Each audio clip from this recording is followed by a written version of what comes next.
This is the Under the Ring Report. This is Mick Foley. You are listening to the Under the Ring Report. And if you don't listen, so help me out. I'll laugh pretty damn loud. Have a nice day. Now, here are the masters of armchair booking, John the Flesh Wound and Cousin Tom. And welcome, wrestling fans, back again. It's another edition of the Under the Ring Report. Tom, how the hell are you today?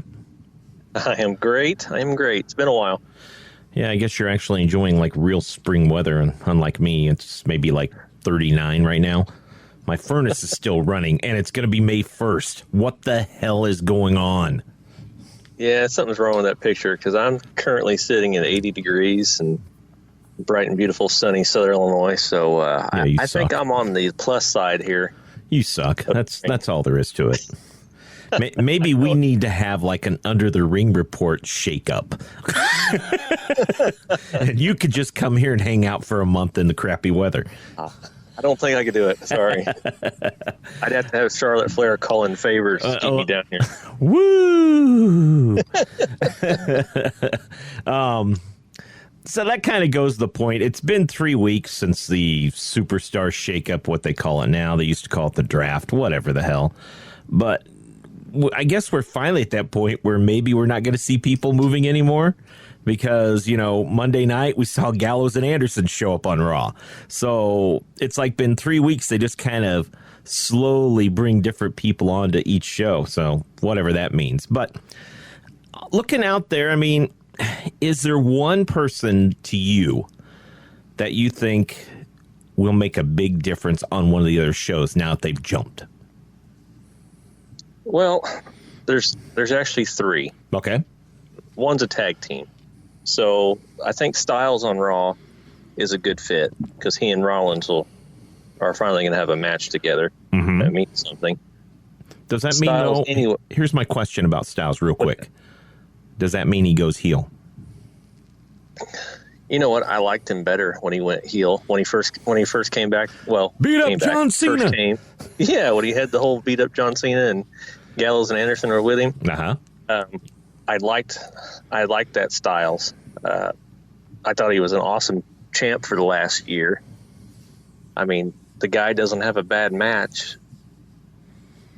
I really can't say anything bad about him. I mean, love watching him in the ring other than, you know, he's gotten better on a mic, but we all know he's not a mic. He's not a talker, and that's not why you watch him. Because you're not, you know, when a guy like The Rock or somebody comes out, Paul Heyman, you're expecting a promo. Styles comes out, you just know you're going to watch a pretty fine match and be happy with it. So I'm excited for him. I think he's a good fit for Raw. He needs to be on Raw because if that's their flagship show, that's the type of guy you need on there. Yeah. Okay. My other pick, and why they did this. My other pick is the War Raiders, which are no longer the War Raiders. They were the Viking Experience, the Viking War Raiders, the Who Gives a Shit. Yeah. I mean, okay, number one, those guys kick butt everywhere they've been since New Japan, Ring of Honor, everywhere they've been. NXT, fun to watch. They're amazing. There's a lot of people that haven't ever seen them, and this will be their first chance to get to know them. Why do you screw with the name? I don't know. That's McMahon for you, I guess. Because I'm Vincent K. McMahon, and I'll do whatever I want. It's because I own the company, and dang it, nothing you touch is going to turn to gold unless I have my finger on it. Listen here, pal. You're going to be a Viking. Yeah, I mean, my God. You watch him at the NXT pay-per-views, and you got the whole crowd chanting war and just going crazy. Yeah. And now you got this. But anyways, that being said, those guys I think are going to turn some heads. I mean, okay. But I don't know. Who do you think? You got anybody in mind? Well, you know what? I think Roman Reigns being on SmackDown is big, especially with them making their way to being on Fox here real soon. So it also, I think, was a great thing to finally split Rollins and Reigns up. You know, because there's only so many times you can keep getting the brothers, the Shield brothers. You know what I mean? Right, Dean's gone now. So, you know what? Let's just cut it. because down the line, these two are going to have a battle at WrestleMania. We know that. That's down the line. But right now, let Roman be on his own. Let Rollins be on his own, see what they can do. And I think Reigns, I like right now that Reigns is kind of in a thing with Elias. And I think Elias has got the backing of the McMahon family, because for the long time, Elias is a guy people want to get behind, but WWE never quite figures out, is he a good guy? Is he a bad guy? You know what I mean? So many times they just... Can you think of, how many matches with Elias can you think of that you have seen Elias in the last, let's say, 6 months? Like 3? 2 or maybe? 3, yeah. It's come out, do a super long promo. I mean, come on, guys. Mm-hmm. Does he need 10 minutes? I don't think he does. I like the gimmick. I like all of it. I just think it could be shortened up a little bit, because it starts to drag on for me, and then I'm just like, change the channel. Well, and that's why I'm glad he's on SmackDown, because right now they can hone that. And you know what? If they're going full heel with Elias, which is what he should have been from the start, right? I think him and Reigns can really put on some really good matches, and Reigns will help give him that good rub as a heel. And having the McMahons there with him, fighting on their side, I think that could be the big showcase match for SmackDown for the next couple months. Yeah, I agree. I'm all for getting him in the ring and building something, because it's hard to get behind something when they just tease you and tease you and tease you, and then they're just like, okay, on to the next thing in left field. Mm-hmm. And then you're left like, okay, are we ever going to see this guy like have an actual in-ring feud with somebody where it doesn't involve, just smashing a guitar or whatever prop they can throw at the guy, or just interrupting? I mean, come on, give us something to get behind. Yeah. Man, they'll figure it out, I hope. The other person that I'm looking for big things this year is Lacey Evans. She's impressed me so far on Raw, and I'm kind of rooting for her to win the title over Becky, because you know what? Becky's shtick is getting real old real freaking quick. And I know people still like Becky Two-Belt, but you know what? She's really not that great on the mic. Unless she's got something where she really needs to work, she's not that good. And Lacey Evans, I am digging that character that she's playing, and I hope to see the Raw Championship around her. I think she could carry that brand. Wow, you're hating on Becky. I'm gonna hate on her, man. I'm gonna hate on her. You know what? I wasn't thrilled before. I haven't been on the Becky bandwagon since it started. I don't think she's great on the mic. I mean, seriously, someone needs to teach her a lesson like we do in radio. Like when you take a breath, turn away from the mic. You remember Chocolate Rain? I take a breath and take... as she gets more excited, she's like... I mean, seriously, if you count how many times she's taken a breath during a promo, stop it, Becky. That annoys... And I'm probably the only person that annoys, because considering I do this for a living, it annoys the hell out of me. Yeah, you notice it more. You definitely would notice it more. And so, I don't know. I'm not... all this, she's Stone Cold 2.0. No, she's not. Stone Cold had his phrases, and he knew what he was doing. You got the same 3 things you talk about. You keep talking about Ronda and all this stuff that happened 3 weeks ago. Who gives a shit? Move on. So that's me. I'm not a big Becky supporter. Oh, I'm sorry. I'm getting a good chuckle over here. Mm-hmm. She's hit some of your pressure points. I mean, there's nothing wrong with her. She's a fine wrestler. I am not... I thought it was fine for the WrestleMania build-up, but I think her character lacks a lot of... I don't think her character's fully developed to me, personally. And she has the same crutch thing she uses in every interview and falls back on the same stuff all the time. And I felt that Lacey Evans has looked stronger, has been better on the microphone, and Charlotte is miles past her. We know that. Charlotte is the face of that women's division, no matter how you say it. And when it's all said and done, Charlotte will have that belt too. And I look forward to seeing Charlotte and Lacey Evans down the line, because I think that'll be a great match. Yeah. Well, this goes back to stringing us along. I'm just glad that they finally did something with Lacey Evans besides trot her out, wave, put her back you know. Well, it was all done on purpose because you know what? Well, I know it was. You don't start new storylines going into WrestleMania, but it was a good way to get her on TV and people talking about her. Right. And it's just the old man impatience coming out in me. My God, what's wrong with you? Can we just get on with it? You know, I don't have time for this. I've got 20 episodes of Game of Thrones on DVR to speed through. Well, whatever. Jeez Louise. The other thing that, truthfully, that I have, and I think everybody in the internet community has been jazzed up about, is Bray Wyatt. I mean, have you watched some of the vignettes he's done so far? I have, and I hope to God this goes back to what I've been saying. Let it play out. Let it play out, please. Because I want to see is this going to be Pee-wee's Funhouse on sociopath steroids? Oh my God. Last night on Twitter was the best. So after he does that, the word of the day, Matt Hardy's wife tweets out a video of King Maxwell saying the word of the day. Today's word is sociopath. And Bray Wyatt tweeted at them and said, I love you. Thank you so much. It was awesome. That's what I'm talking about. Like, let it go. Let it ride. Because some of the best things that I can remember in the last 20 to 30 years of wrestling have been completely oddball, off-the-wall things. And that's why they're in my memory, because it stands out.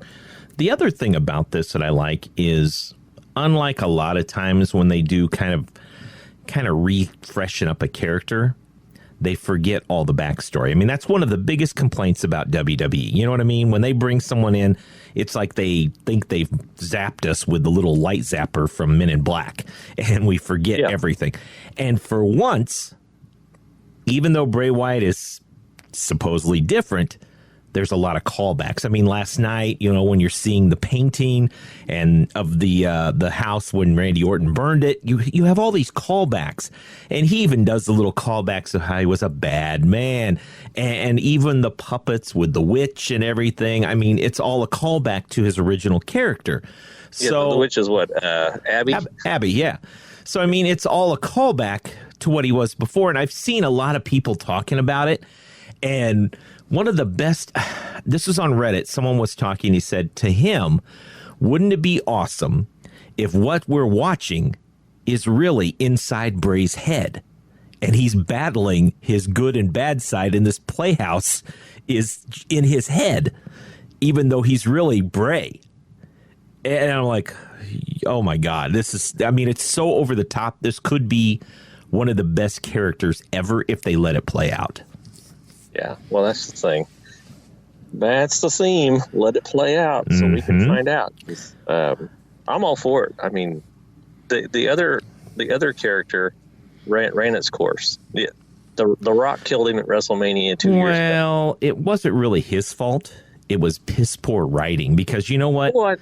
Yeah, I'm not blaming him. I'm just saying if they had done that the right way, he could have been the next Undertaker. That type of character, but they didn't know what to do with him, and that's the sad part about that character. And truthfully, he could still be that next Undertaker character because we don't know where the hell this thing's going.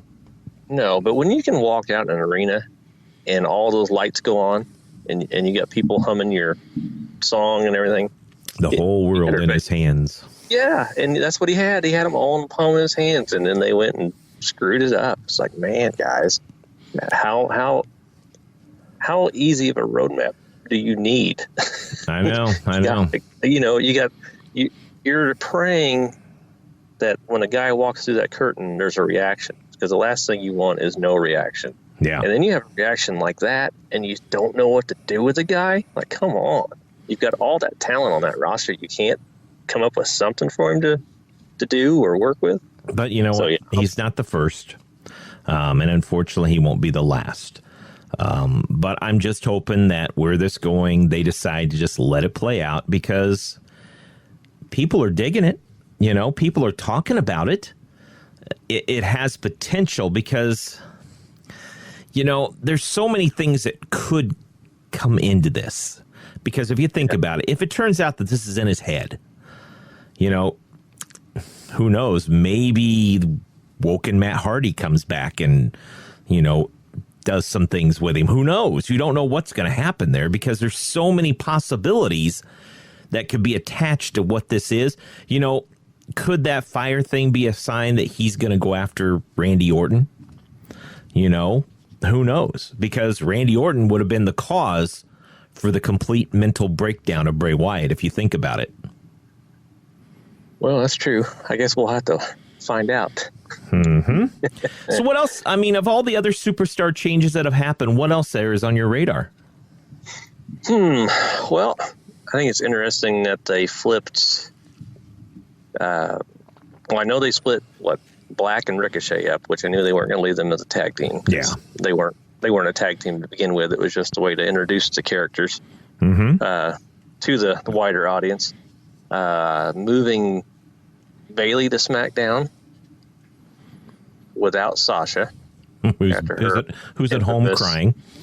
Yeah, she's still at home. Took her ball and went home because she's mad. You know, that's interesting. By the way, Sasha, it's not real. They're predetermined. Jesus Christ. You know, I was actually looking forward to, well, let me get the name right. Andrade. I was going to say Almas, but I know they keep changing names. Yeah, they take last names away and screw with people. Yeah. I was looking forward to him being on Raw. I was excited when I heard that he was going to Raw. Yeah. But now he's back on SmackDown, which, fine, whatever. But it makes sense, too. I mean, it makes perfect sense that he's been pulled back over. Because, you know what, if the rumors out there that people were reporting, that was because Fox took a look and said, hey, you know, we need to have a big Latino star. And that makes sense for them. You know, you want to maximize your ratings any way possible. And the number one women's wrestler who happens to be blonde and a flare also has a little say in there, too. But I don't want to spread rumors. Whatever, man, whatever. But that also, you know what, truthfully, though, I'm glad that happened because, to be quite honest, it ended up, I think, helping Aleister Black because I think Aleister Black has a better chance of thriving on SmackDown than he ever would on Raw, personally.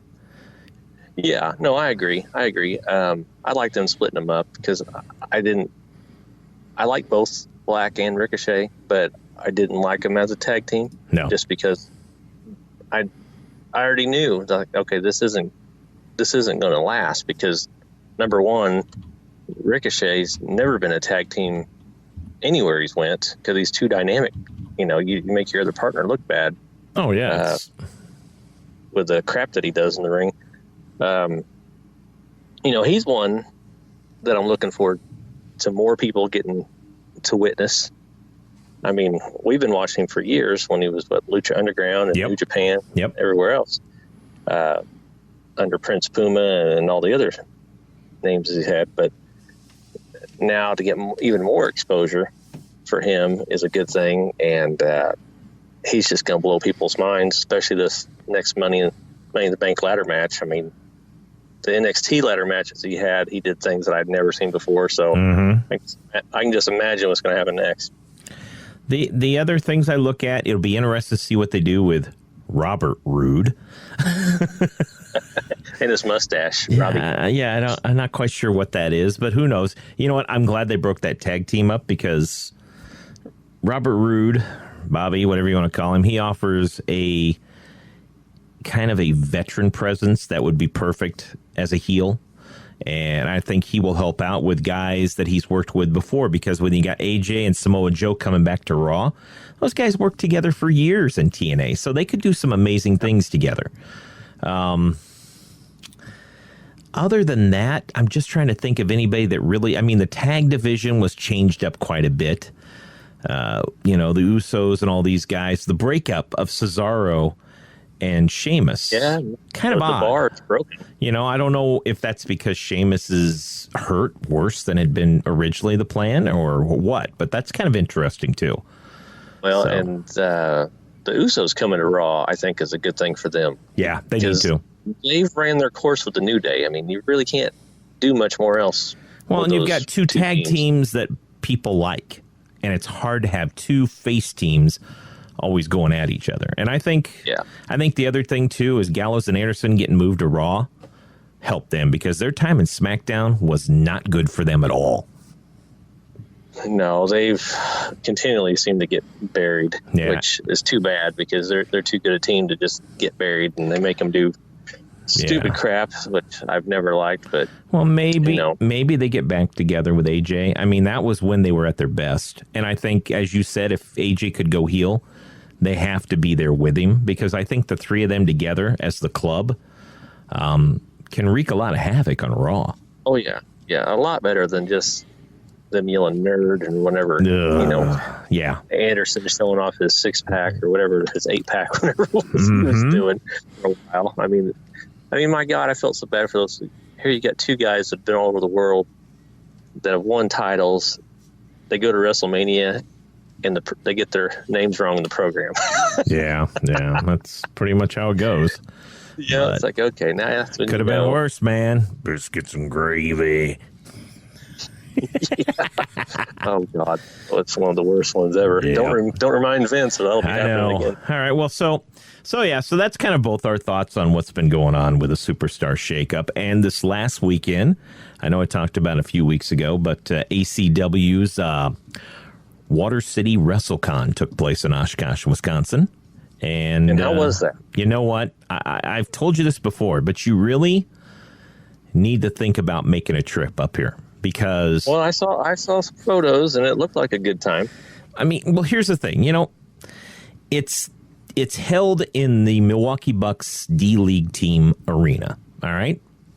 Okay. Last year, they pulled 2,500 people into an independent show. That's damn good for... Yeah, that's pretty good numbers. This year, they brought in Mick Foley, Mark Henry. They brought in Big Cass. They brought in Johnny Impact. And by the way, I got to hold the Impact belt, which was freaking awesome. Shane Douglas and Francine was also there.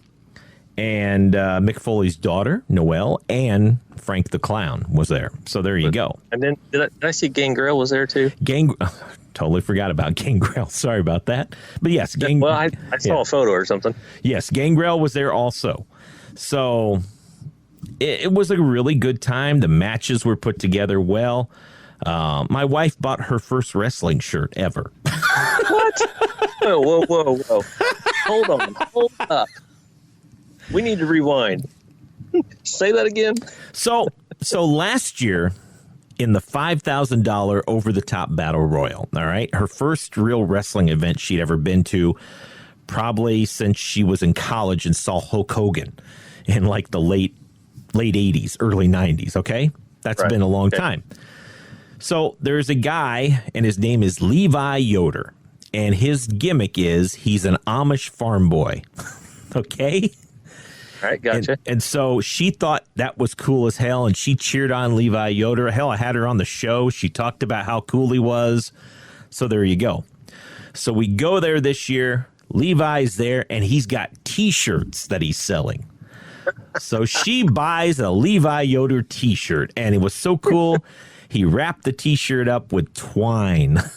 And she thought that was she goes, that's a nice touch. He's doing the gimmick the right way. And living the gimmick. So there you go. So she cheered on Levi. Unfortunately, he didn't win. But, so she's a big fan of Levi Yoder. She has the T-shirt now. That's awesome. That is awesome. But that's the thing that I dig is these guys in Oshkosh with ACW have kind of a cult following. A lot of the people that wrestle there are from the area, so they know them. And there's family there. There's friends that went to high school with them, so they cheer these kids on. And I think that's pretty cool, because I've been to a lot of independent shows, and you know what? You get to some of these shows, you feel bad. If you're not a former star, then a lot of times you're just left wrestling while people sit on their hands. And to everyone's credit there, it didn't matter, man.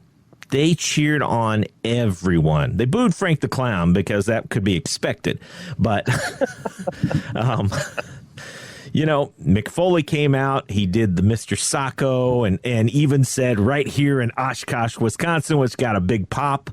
And, oh, yeah. But every match was great. And even to see Johnny Impact actually won the ACW title, which was cool as hell, too. So that means he'll be back to defend that later on. Yeah, that's cool. Yeah, and it was pretty much an all-day affair. The doors open at 4, and at 4:30 they start signing autographs and do all that. So for about 3 hours or so, 7 o'clock, the actual matches start, and then they go till about 11. So it's an all-day affair, but it's fun as hell. So it'll be interesting, and it'll be interesting to see what they do next year. But I would guess, looking at the crowd, they were just as big as last year. They may hit close to 3,000 this time. I hope they do. But it just keeps growing. Impressive, I will say. Well, because, most of these shows are like Bingo Hall, some smaller venues that don't hold a lot of people. Yeah, I've been to a couple independent shows here around my area, and the last one I went to was at the Elks Lodge. Yeah. And I went to meet Road Warrior Animal. He was there. Yep. So, so it might have seated 150 people. Mm-hmm. To give you an idea. Yeah. And I've went to a local high school. They were doing the local independent promotion was actually doing a fundraiser. There's a lady from the area that has stage 4 cancer with 3 small kids. Mm-hmm. So all the proceeds from the show were going to go to her and her family. And her sister-in-law actually trained to get in the ring to wrestle in one of the main event matches. Nice. And so that high school gymnasium was packed, but it might have been 800 people. Yeah, not much. One of the school superintendents from the area, Pinckneyville, he's a tag team wrestler. He wrestles at all the independent shows. Uh-huh. So if you're a kid at Pinckneyville, your school superintendent and principal are a tag team, and they wrestle on weekends for, that's fun. For fun. So that's awesome. But I mean, that's what I look at these guys. You know what they're doing? I would venture to guess they probably do about 8 shows a year. Okay. And most of these are at the Masonic Temple. They do a big show in the streets in the Wisconsin Dells on the 4th of July weekend. Last year they did one there. Tommy Dreamer was there. And so they do a big thing there. And a lot of the talent is all over the place, too. So you've got them feeding in multiple federations. So these guys are starting to get a name for themselves because people see them. But you know what? They kind of build up to this big WrestleCon. This is their WrestleMania, per se. So it's nice to see everybody come out and get involved. There were people cosplaying. There was a group of people dressed up as the Oddities.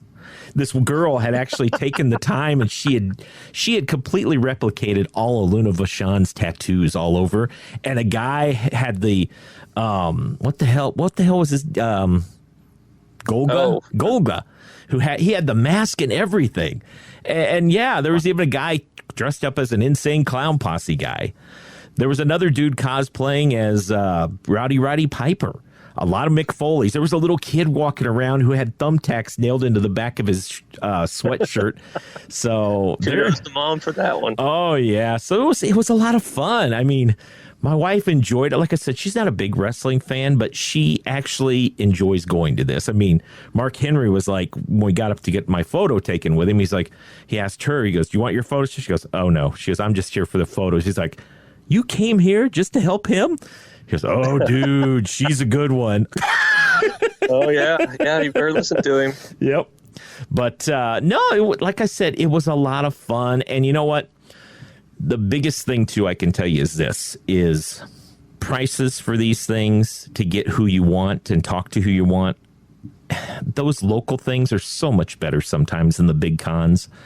I mean, I think about StarCast, and you know what? For what you spent for us to get an autograph and photo with Rey Mysterio, I actually had photos with 4 people and actually an autograph from Mick Foley for the same price. Yeah, you can't beat that. No. It was a good time. And like I said, I had planned just to do photos, but my wife said, you want an autograph from him too. So, and Big Cass was great. He was very, he came out there, busted his ass, and just, had a good time with the crowd. And, I hope the guy does well. I think he could do well because him and Enzo, they're probably some of the most over guys. And if with those guys working together, I think they could be big again. I hope they work out. Yeah, I'm hoping my luck turns out better. I seem to always miss the good local shows with work.